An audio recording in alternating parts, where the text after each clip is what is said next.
ఓం తత్సత్ జై గురుదేవ్. ఓం శ్రీకృష్ణ పరబ్రహ్మణి నమ. శ్రీ గీతాదేవతాయ నమ. భగవద్గీత 4వ అధ్యాయం జ్ఞానయోగంలో 40వ శ్లోకాన్ని కృష్ణ పరమాత్మ తెలియజేస్తున్నారు. ఈ విషయం ఏంటంటే ఎవరు సుఖాన్ని పొందగలరు అనే విషయాన్ని చెప్తున్నారు. జ్ఞానాన్ని ఎవరు పొందగలరు అని చెప్తున్నారు. అజ్ఞస్య శ్రద్ధదానశ్చ సంశయాత్మా వినశ్యతి నాయం లోకోస్థిర పరో నా సుఖం సంశయాత్మనః. అవివేకియు శ్రద్ధారహితుడును అయిన సంశయాత్ముడు పరమార్థ విషయమున అవశ్యము భ్రష్టుడేగును. అట్టి సంశయాత్మునకు ఈ లోకమందు గాని పరలోకమందు గాని ఎట్టి సుఖము ఉండదు. అవివేకి అంటే వివేకము లేనివాడు అవివేకి. అవివేకి అంటే ఏది చేయాలి ఏది చేయకూడదు అనే విషయాన్ని తెలియనివాడు, అసలు దేవుని విషయమే అసలు తెలియనివాడు.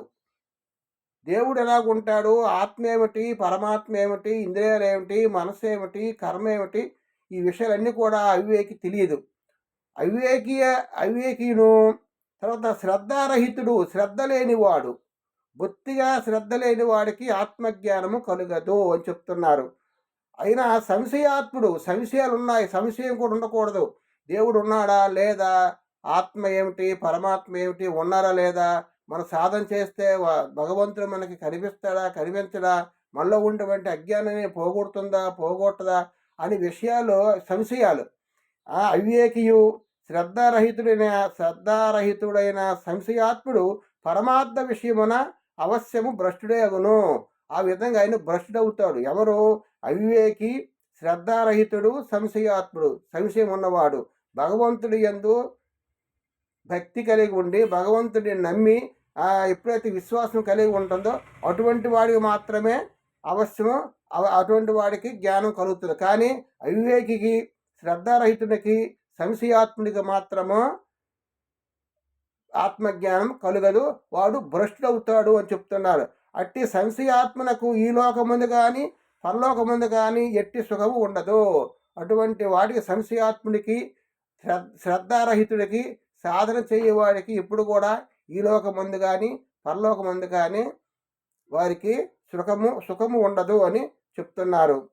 యోగ సంన్యస్త కర్మాణం జ్ఞాన సంచిన్న సంశయం ఆత్మవంతం న కర్మాణి నిమద్రంతి ధనంజయ.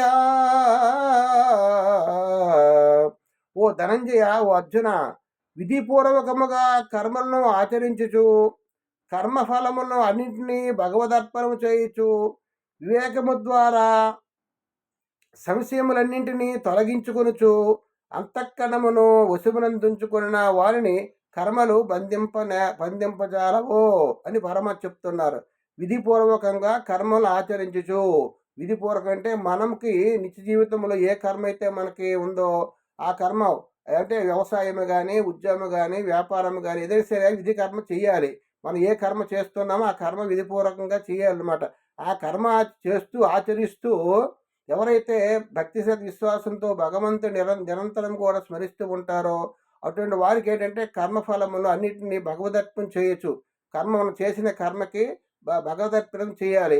ఇది భగవంతుడిదే, నాలో ఏమీ లేదు, నేను నిమిత్త మాత్రుని, నేను అని అహంకారం నశించి ఎవరైతే కర్మలు చేస్తారో వారికి అటువంటి వారు వివేకము ద్వారా సంశయములన్నింటినీ తొలగించుకొనొచ్చు, జ్ఞానము ద్వారా వివేకము ద్వారా సంశయాలన్నీ కూడా నిర్మూలించుకుంటూ తొలగించుకొనొచ్చు. అంతఃకరణమును వశమునందుంచుకున్న వారిని కర్మలు బంధింపజాలవు. అటువంటి వారికి కర్మలు బంధింపజాలవు. అంతఃకరణమును వశమునందుంచుకోవాలి. అంతఃకరణం అంటే మనసు, బుద్ధి, చిత్తం, అహంకారం. వీటిని ఎవరైతే వశము చేసుకుంటారో వారికి బంధాలు, ఈ కర్మలు బంధించజాలవని పరమాత్మ తెలియజేస్తున్నారు. అది ఓం తత్సత్. జై గురుదేవ్. ఓం నమో నారాయణాయ. ఓం శాంతి శాంతి శాంతి.